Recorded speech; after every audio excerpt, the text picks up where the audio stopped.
말씀 함께 보겠습니다. 느헤미야 1장 1절에서 11절입니다. 느헤미야 1장 1절에서 11절 말씀.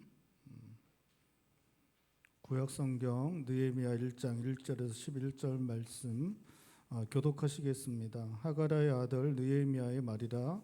아닥사스다 왕 제20년 기슬르월에 내가 수상궁에 있는데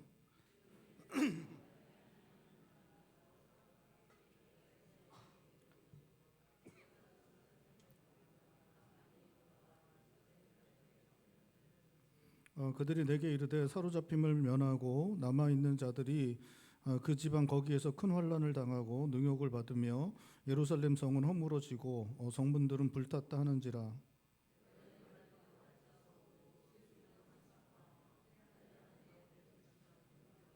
이르되 하늘의 하나님 여호와 크고 두려우신 하나님이여 주를 사랑하고 주의 계명을 지키는 자에게 언약을 지키시며 긍휼을 베푸시는 주여 간구하나이다.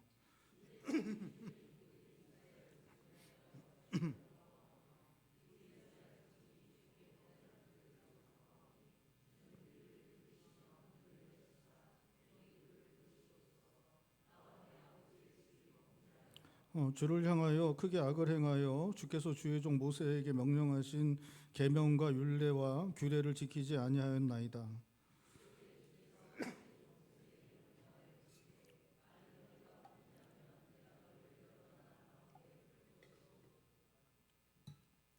만일 내게로 돌아와 내 계명을 지켜 행하면 너희 쫓긴 자가 하늘 끝에 있을지라도 내가 거기서부터 그들을 모아 내 이름을 두려우고 택한 곳에 돌아오게 하리라 하신 말씀을 이제 청하건대 기억하옵소서.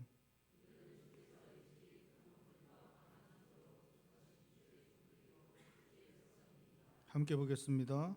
주여 구하오니 귀를 기울이사 종의 기도와 주의 이름을 경외하기를 기뻐하는 종들의 기도를 들으시고 오늘 종이 형통하여 이 사람 앞에서 은혜를 잊게 하옵소서 하였나니 그때 내가 왕의 술관원이 되었느니라. 아멘. 솔로몬 이후에 이스라엘은 북이스라엘과 남유다로 나뉘게 됩니다. 그리고 북이스라엘과 남유다가 둘 다 이제 하나님 앞에서 범죄하게 되는데 하나님께서 모세에게 이제 말씀하신 대로 가나안 땅에 그들이 들어가서 살다가 하나님 앞에 범죄하고 그렇게 악을 행하게 되면 결국 그들이 가나안 땅에 살던 원래 사람들이 그렇게 범죄해서 하나님 앞에서 쫓겨나고 그들이 다 끝장난 것처럼 너희도 그렇게 될 것이라고 말씀하셨고 결국 부속 이스라엘과 남유다는 하나님 앞에 범죄함이 너무 커져서 결국에는 모세에게 말씀하신 대로 그 북이스라엘도 남유다도 다 쫓겨나게 됩니다. 북이스라엘은 먼저 기원전 722년에 아수르에 의해 멸망을 당하고 남유다는 이제 기원전 586년에 바벨론에 의해서 멸망을 당하게 됩니다. 그렇게 이제 남유다가 기원전 586년에 바벨론에 의해서 이제 멸망을 당하게 되는데 그 605년에 그 이전에 이미 기원전 605년에 이미 느부갓네살에 의해서 나라가 멸망하기도 전에 유다 백성들은 포로로 바벨론 땅으로 이제 끌려가게 됩니다. 그때가 이제 1차 포로로 끌려가는 것인데 그때 끌려갈 때 함께 끌려갔던 사람이 다니엘이고 우리가 이제 포로기 이후에 성경의 말씀 함께 살펴볼 때 제일 먼저 본 데가 다니엘입니다. 그렇게 처음에 끌려갔을 때가 다니엘이고 그 다음에 이제 갔던 백성들이 다시 돌아오게 되는 그러한 일도 함께 살펴보았는데 우리가 학개와 에스라를 통해서 우리가 이렇게 함께 이제까지 살펴보았습니다. 그렇게 이제 돌아올 때는 가장 먼저 돌아온 게 고레스 왕 때입니다. 이제 페르시아 바벨론에서 페르시아로 이제 나라가 이제 바뀌게 되는데 페르시아와의 초대 왕 페르시아를 건국한 왕으로 여겨지는 이제 뭐 함께 건국했는데 메데아 바사가 그런데 이제 어쨌든 페르시아 제국을 완성하고 왕으로 이제 등극한 그 고레스 원년에 고레스가 칙령을 발의해서 기원전 537년에 첫 번째로 이제 이 유다 백성들이 이제 귀환을 하게 됩니다. 그때 이제 수르바벨의 주도하에 인도하에 이제 귀환을 하게 되고 그 다음에는 이제 한 79년에서 80년 정도의 시간이 흐른 다음에 우리가 이제 계속해서 살펴보았던 에스라서에 기록되고 있는 것처럼 아닥사스다 왕 때 그 7년에 에스라에 의해서 이제 2차 기한이 이루어지게 됩니다. 그리고 이제 3차 기한은 이제 언제 이루어지냐? 우리가 오늘부터 함께 살펴볼 느헤미야를 통해서 이루어지는데, 아닥사스다 왕 2차 기한이 이루어졌던 아닥사스다 왕 20년에 이렇게 3차 기한이 이제 이루어지게 됩니다. 여러분 다 이제 어느 정도 외우시죠, 그렇죠? 제가 몇 번을 반복을 하는데 하여튼 그렇습니다. 못 외우셔도 감사하죠. 못 외우시면 더 감사하죠. 예, 느헤미야는 이렇게 느헤미야 때 이렇게 돌아오게 되는데, 오늘 본 말씀 11절에 보면 느헤미야는 이 아닥사스다 왕의 술관원이었다라고 그렇게 이제 말씀을 하고 있습니다. 이 술관원이었다는 것은 이제 우리가 생각하기에는 이제 술관원이 되면 술을 잘 빚는 사람, 술을 잘 빚어서 좋은 술을 만드는 사람, 또 술을 갖다가 어떻게 만들 줄 아는 사람, 물론 이제 술에 대한 어느 정도의 지식은 필요하겠지만, 이런 술 빚는 장인이나 전문가, 이러한 사람이 술관원이 되는 것이 아닙니다.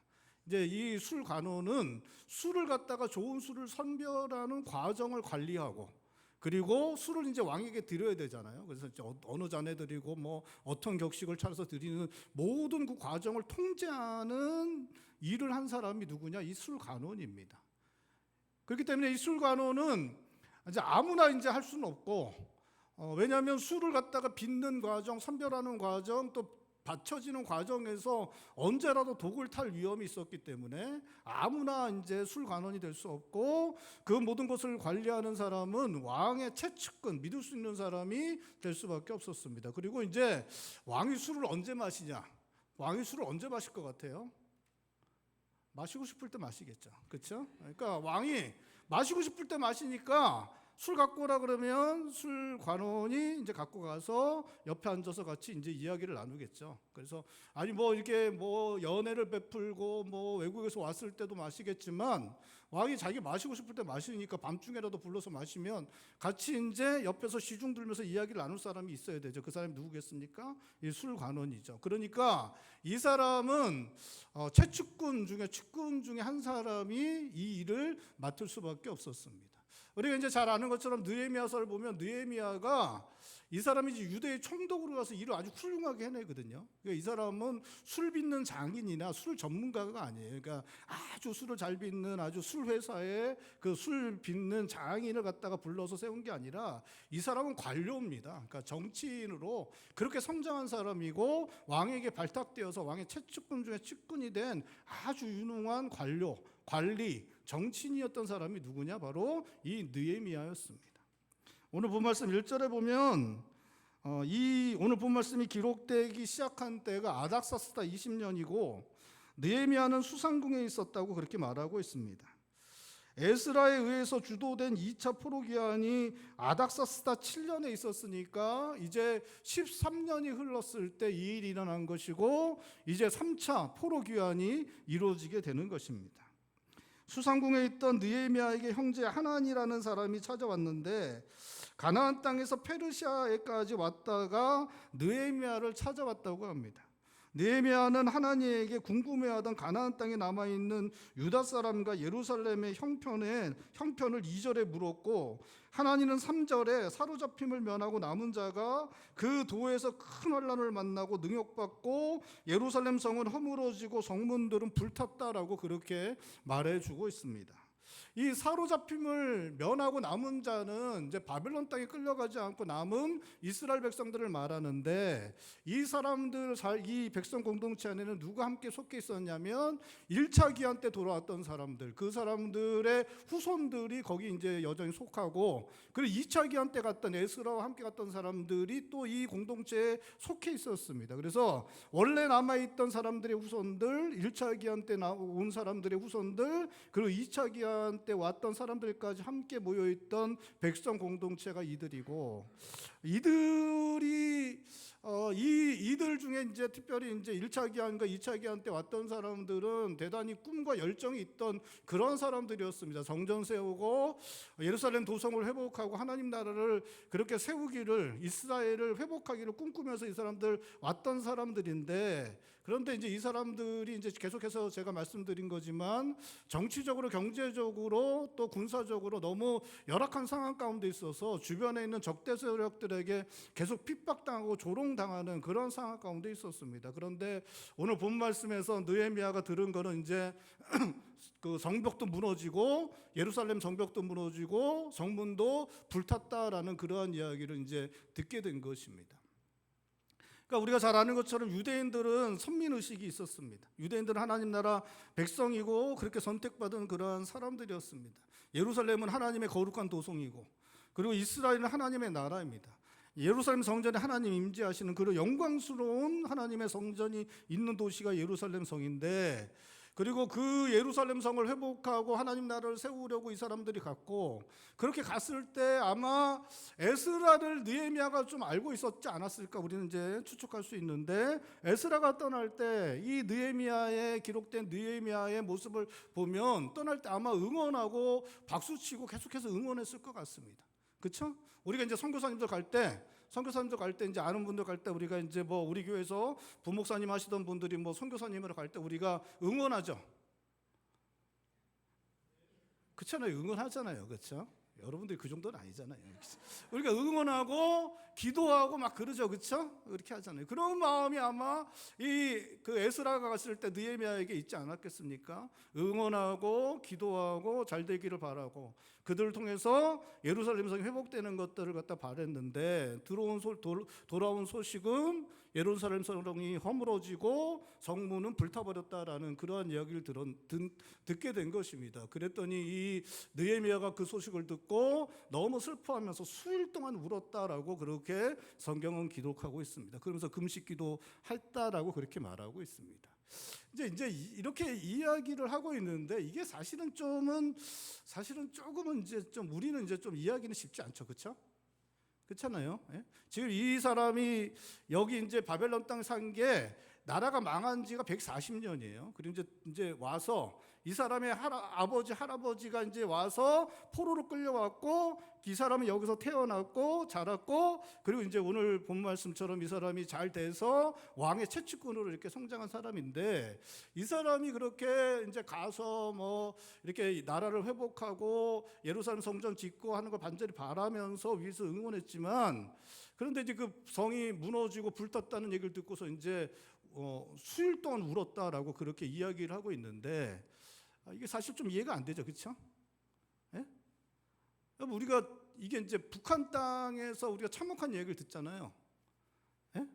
북한하고 남한이 갈라진 게 100년이 안 됩니다. 100년이 안 되죠. 100년이 안 되는데 북한 땅에서 이뤄진 참혹한 이야기들이 많이 있잖아요, 그렇죠? 듣고서 여러분들 우십니까? 울면서 수일 동안 울면서 고통스러워하고, 하여튼 그랬다는 겁니다. 이 사람이 근데 그랬다고 이제 그렇게 이야기를 하고 있는 것입니다. 그러니까 저는 이제 느헤미야가 이런 반응들을 하고 또 앞으로 이제 행동하는 걸 보면, 야, 이 사람 진짜구나.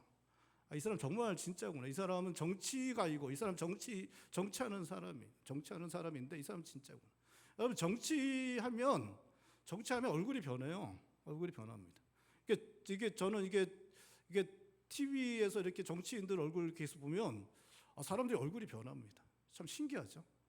그렇게 얼굴이 이렇게 온화하고 되게 좋았던 사람들 얼굴이 독하게 변하고 진짜 이상하게 얼굴이 이렇게 변합니다. 정말 처음에 그렇게 젊었을 때, 그렇게 정치 뛰어들 때 그렇게 순수하고 좋았던 사람들이 뭐 얼굴이 변해서 마음까지 변한 건 정확하게 알 수 없지만 어쨌든 그렇게 다 변합니다. 정말 다 변합니다. 그러니까 놀랍게 자기들은 모르는데 어쨌든 사람들이 다 변합니다. 근데 느헤미야는 놀랍게도 이 사람 채찍꾼인데, 왕의 채찍꾼이고, 이 사람이 얼마나 정치적인 여러 일들을 당했겠습니까, 그렇죠? 근데도 이 사람이 유대 땅에서 일어난 그 일 때문에 슬피 울면서 금식 기도하며 하나님 앞에 나아가는 그런 모습을 보여주고 있는 것입니다. 이 사람이 이제 금식 기도를 하나님 앞에 드리는데 그 기도를 드리는 그 첫 번째 절이 이제 5절입니다. 우리 5절 말씀 목소리 함께 읽어볼까요? 5절입니다. 이르되 하늘의 하나님 여호와 크고 두려우신 하나님이여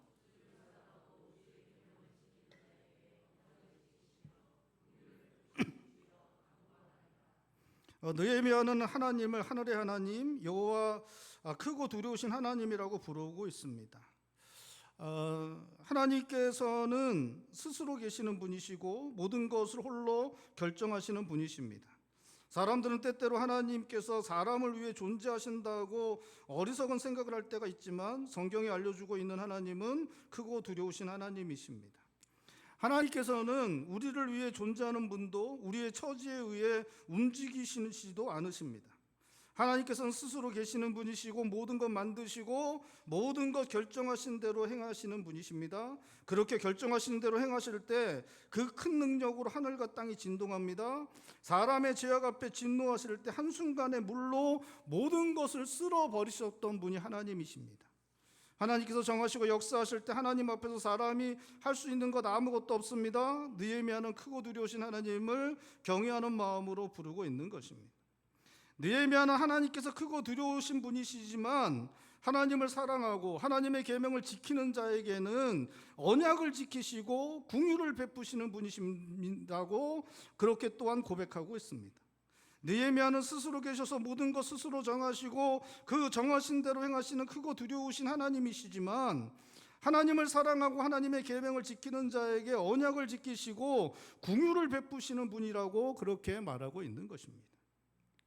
여러분, 하나님 앞에 설 때, 하나님 앞에 나아가 기도드릴 때 하나님에 대한 올바른 지식, 올바른 신앙 고백이 있어야 합니다.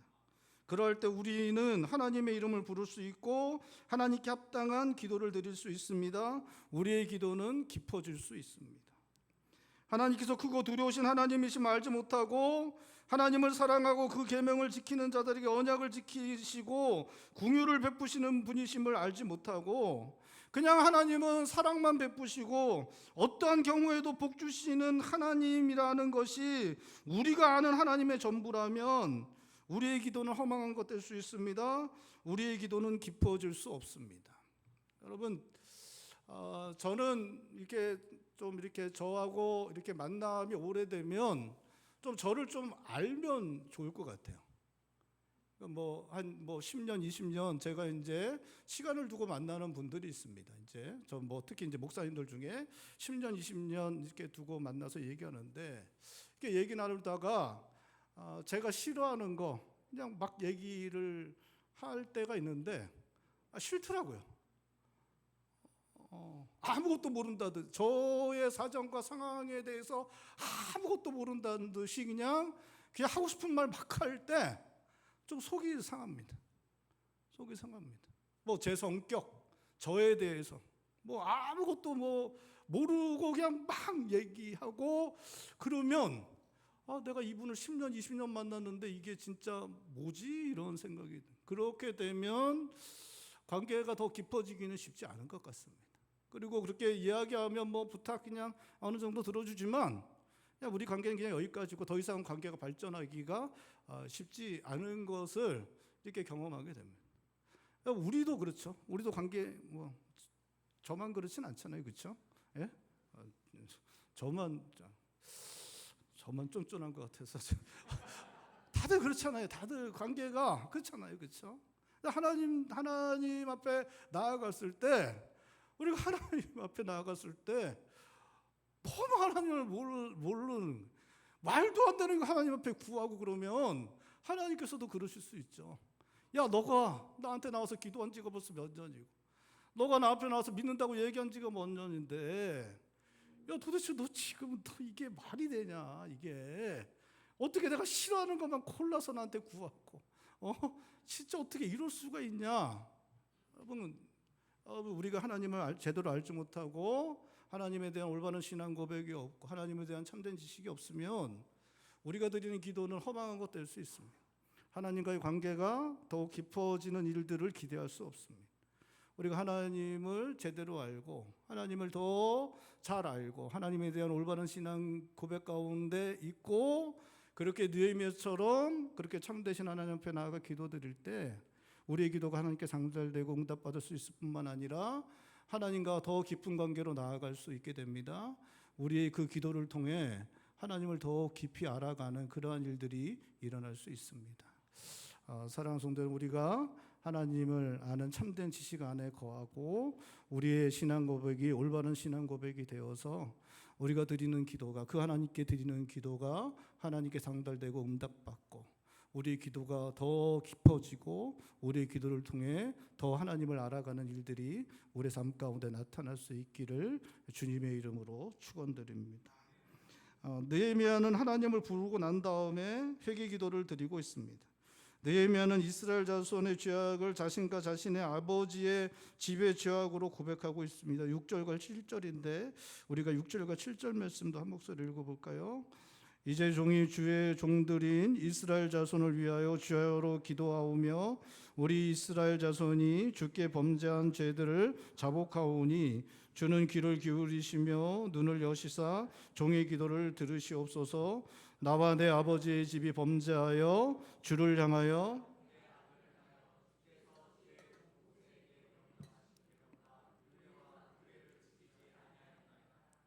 느헤미야는 자신과 자신의 아버지의 집이 범죄하여 주를 향하여 심히 악을 행하여 모세에게 명하신 계명과 율례와 규례를 지키지 아니하였다라고 고백하고 있습니다.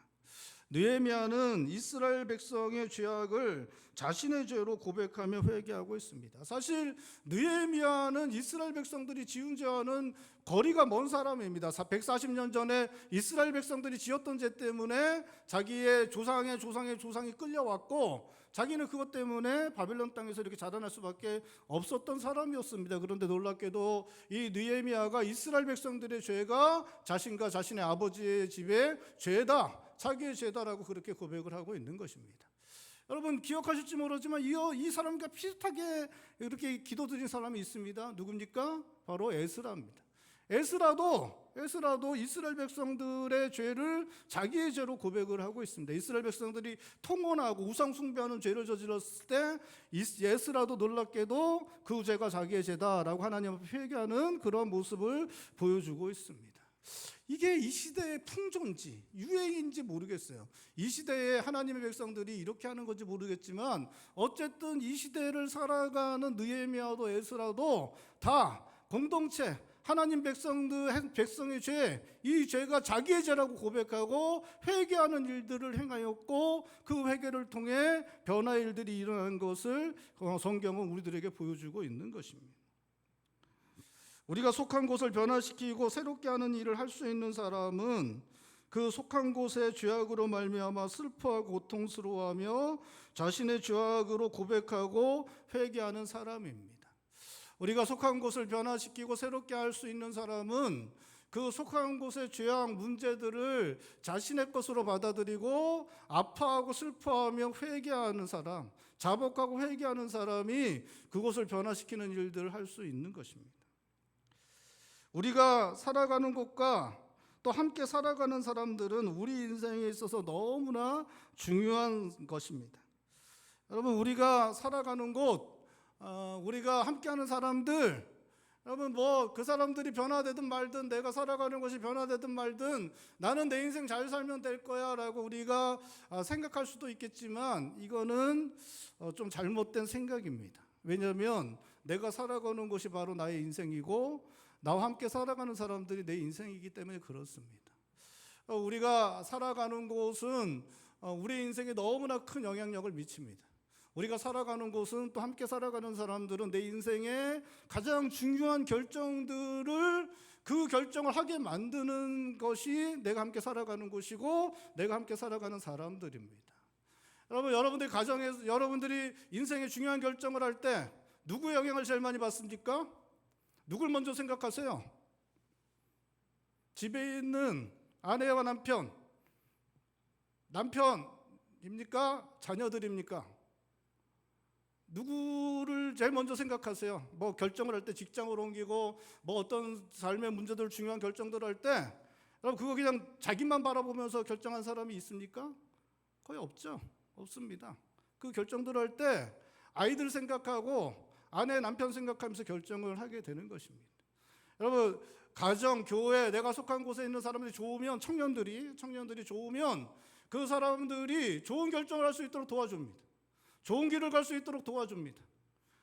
근데 내 가정, 내 교회, 내가 속한 곳의 사람들, 또 그 살아가는 곳의 환경이 나쁘면 내가 인생의 중요한 결정들을 할 때 오히려 방해가 될 때도 있습니다.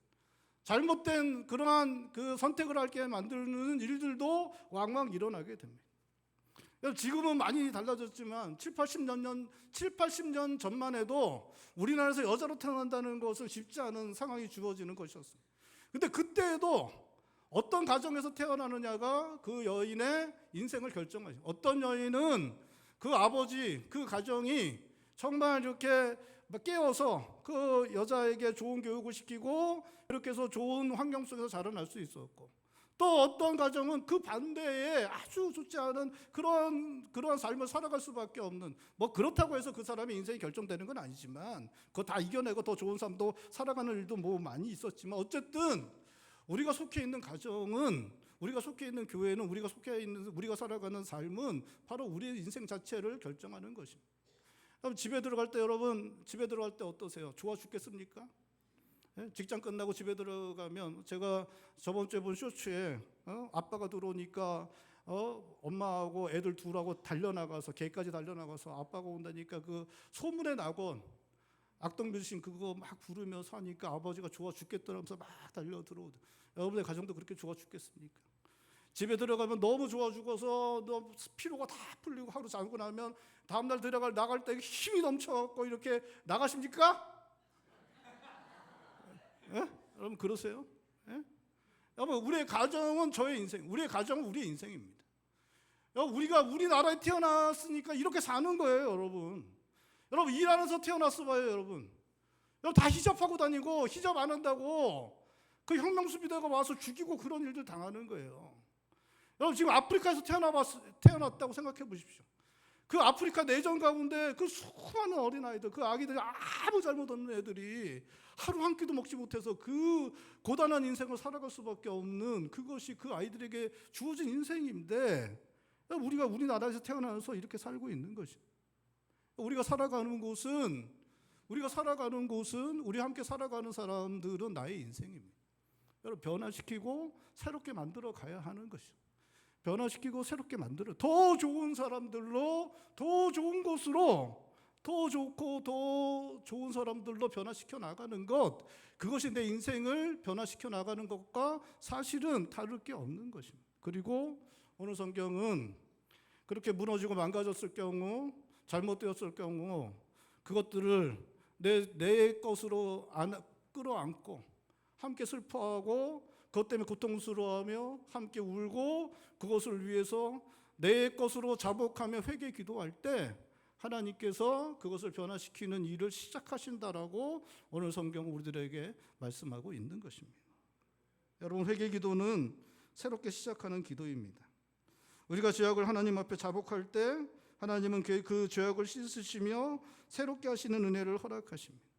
우리가 죄악을 자복하면 하나님께서 우리의 죄악을 씻으시고 우리의 망가지고 무너진 것들을 새롭게 하시는 은혜를 우리들이 허락하십니다. 우리가 회개 기도하면 우리의 죄악을 씻으십니다.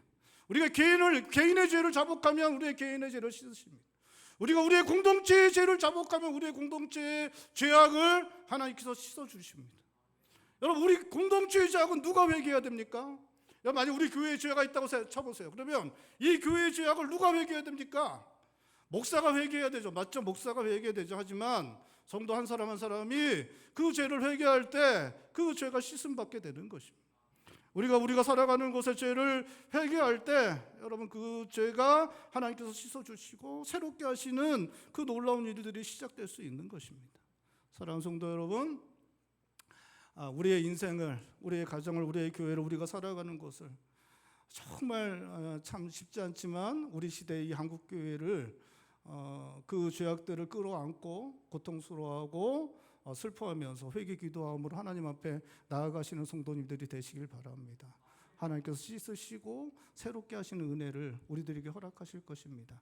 그 일을 하실 수 있는 성도님들 되시기를 바랍니다. 백성 공동체의 제약을 회개한 후에 느헤미야는 하나님께서 약속해 주신 사실들을 하나님께 말씀드리고 있습니다. 8절에서 10절인데 우리 8절 9절만 함께 읽어볼까요? 8절 9절입니다. 옛적에 주께서 주의 종 모세에게 명령하여 이르시되 만일 너희가 범죄하면 내가 너희를 여러 나라 가운데 흩을 것이요 만일 내게로 돌아와 내 계명을 지켜 행하면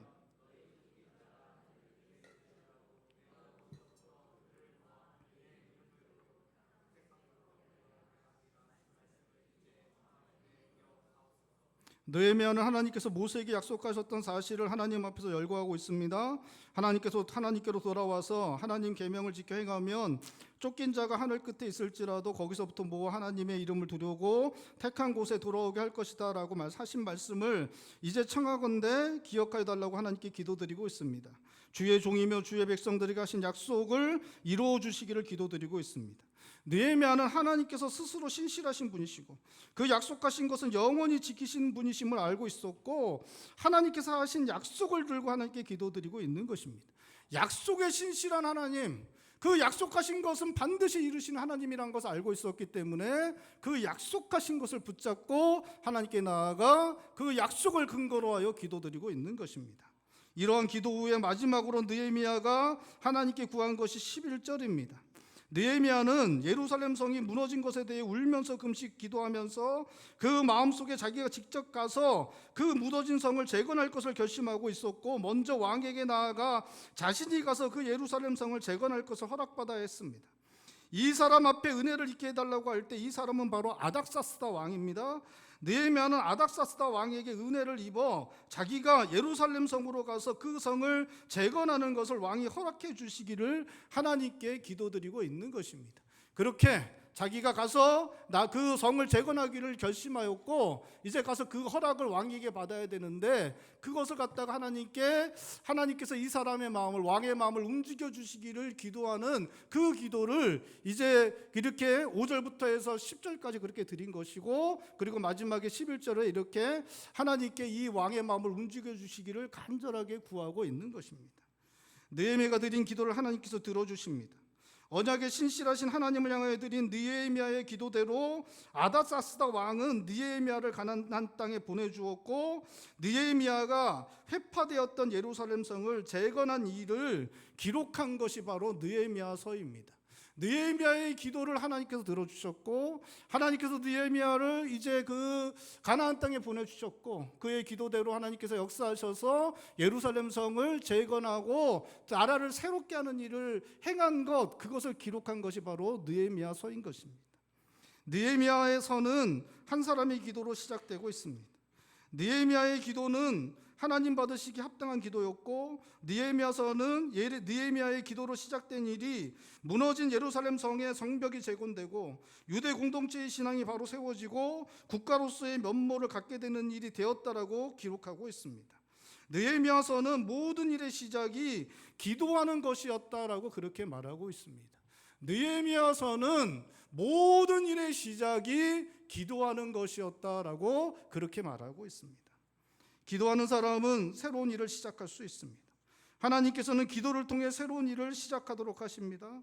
아무리 큰 절망 가운데 있다 해도 더 이상 변화될 가능성이 없어 보이는 상황이라고 해도 기도하는 사람은 하나님으로 말미암아 새로운 시대를 기대할 수 있습니다. 무너진 성읍을 쌓는 일의 시작은 기도였습니다.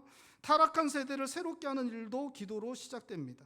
실패와 좌절, 절망으로부터 일어나게 만드는 것도 기도로 시작됩니다. 기도를 시작할 때 우리의 상황이 변하고 사람이 변하고 내가 변하고 세상이 변하는 놀라운 역사를 경험할 것입니다. 무너진 것들이 다시 세워지는 것을 기도로 기대할 수 있습니다. 사랑하는 성도 여러분, 우리가 하나님 앞에서 정직하게 회개하며 하나님의 약속을 붙잡고 기도를 시작할 때 놀라운 일들이 일어날 수 있습니다. 여러분 믿으실 수 있길 바랍니다. 우리가 속한 삶의 현장들이 변화되는 일이 시작될 수 있습니다. 우리의 가정이 변하고 직장이 변하고 살아가는 곳이 변화되는 일이 시작될 수 있습니다. 우리와 함께 살아가는 우리 자녀들, 남편과 아내가 변하고 동료와 이웃들이 변화되는 일이 시작될 수 있습니다. 우리가 하나님을 기대하며 그 앞에서 통회하며 우리의 죄악을 자복하고 하나님의 약속을 구하며 나가면 이 세상이 변화되는 것도 바라볼 수 있습니다. 여러분, 변화될 수 있습니다. 변화가 시작될 수 있습니다. 여러분, 변화가 시작돼서 기도하면 변화가 시작될 수 있습니다. 여러분, 변화가 시작될 수 있습니다. 여러분, 근데 중요한 것은 시작될 수 있다는 것이죠. 이루어지는 것은 또 다른 것이죠. 이루어지는 건 또 다른 것이죠. 헌신하고 결단하고 헌신하는 것까지 가야 이제 이루어지겠지만 어쨌든 변화가 시작될 수 있습니다. 변화될 것 같지 않아 보이던 것들, 변화되지 않을 것 같은 사람들, 여러분, 변화가 시작될 수 있습니다. 기도하는 자들은 변화가 시작될 수 있습니다.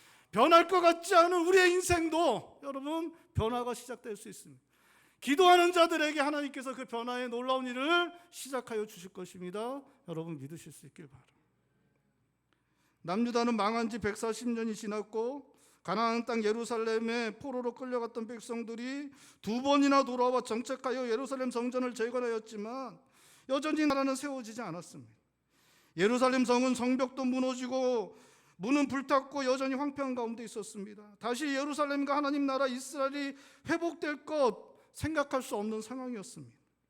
하지만 바벨론 땅에서 태어나고 자라나 그곳에서 율법을 배우고 하나님을 배우고 조상들의 믿음의 유산을 이어받은 느헤미야가 하나님을 향한 참된 기도를 드리는 사람으로 성장하였고, 그 느헤미야가 하나님을 향하여 기도를 드릴 때 하나님의 도성 예루살렘과 하나님의 나라 이스라엘이 다시 회복되는 일이 시작될 수 있었다라고 오늘 성경은 말씀하고 있는 것입니다. 우리 한마음교회 하나님을 향하여 참된 기도를 드리는 교회가 되고 그러한 기도를 드릴 줄 아는 사람들을 길러내는 교회가 될 수 있기를 바랍니다. 사랑하는 성도 여러분, 하나님 앞에 참된 기도를 드리는 사람들만 있다면 우리에게 소망이 있습니다. 여러분, 다시 일은 시작되고 다시 놀라운 일들을 우리가 바라볼 수 있을 것입니다. 우리 암울한 이 시대, 교회가 정말 세상 사람들의 이렇게 손가락질을 받고 교회가 점점 연약해져 가는 이 시대라고 할지라도 기도하는 자들이 있다면, 하나님 앞에 참된 기도를 드릴 줄 아는 자들이 있다면 여러분 새로운 일들이 시작될 수 있을 것입니다. 우리 한마음교회가 하나님 앞에 참된 기도를 드리는 교회가 될 수 있길 바랍니다. 그리고 우리가 그러한 참된 기도를 드리는 그런 우리 자녀들을 길러내는 교회가 되어서 우리 교회를 통해서 하나님께서 우리 시대에도 새로운 일들을 행하시는 것을 보는 일들이 나타날 수 있기를 주님의 이름으로 축원드립니다. 기도하시겠습니다. 우리 시간에 기도하겠습니다. 여러분, 우리 인생이 뭐 그렇지, 우리 인생이 그냥 그렇지, 우리 가정이 뭐 그렇지, 우리 교회가 뭐 그렇지, 우리가 살아가는 세상이 뭐 그렇지, 우리가 그러면서 그냥 우리의 시간을 그냥 보낼 수 있겠지만 여러분, 성경은 그렇게 이야기하지 않습니다. 기도하면 변화되고 새롭게 되고 더 좋아지는 일들이, 하나님 앞에서 더 온전하게 되는 일들이, 그 변화의 일들이 시작될 수 있다라고 성경은 분명하게 말씀하고 있습니다. 여러분, 우리 인생을 위해서 우리 함께 기도하길 원합니다. 우리 가정, 우리 교회, 우리 함께 사랑하는 사람들, 변할 것 같지 않은 이 시대의 한국교회를 위해서도, 이 시대를 위해서도 하나님 우리 가운데 은혜를 허락하여 주셔서 새로운 일들이, 변화의 일들이, 하나님의 구원의 역사가 이루어지는 놀라운 일들이 하나님 우리 가운데 이루어지게 하여 주시옵소서. 오늘 시간에 우리 한 목소리 함께 기도하겠습니다. 기도합니다.